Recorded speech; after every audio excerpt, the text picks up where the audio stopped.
бір кездері алыс елдің терең орманында мейірімді ханшайым Сәуле өмір сүріпті.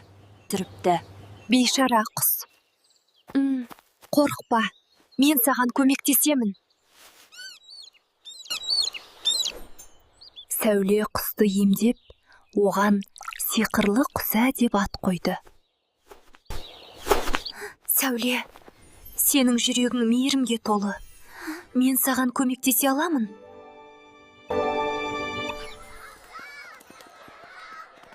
Сол күні елде үлкен жәрмеңке басталды.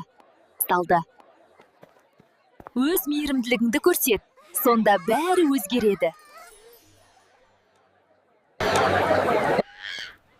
Сәуле, сен біздің ең үлкен байлығымызсың. Біз сені қатты жақсы көреміз. Отбасы қақ ең үлкен байлық. Сүйіспеншілік қақ ең күшті сиқыр.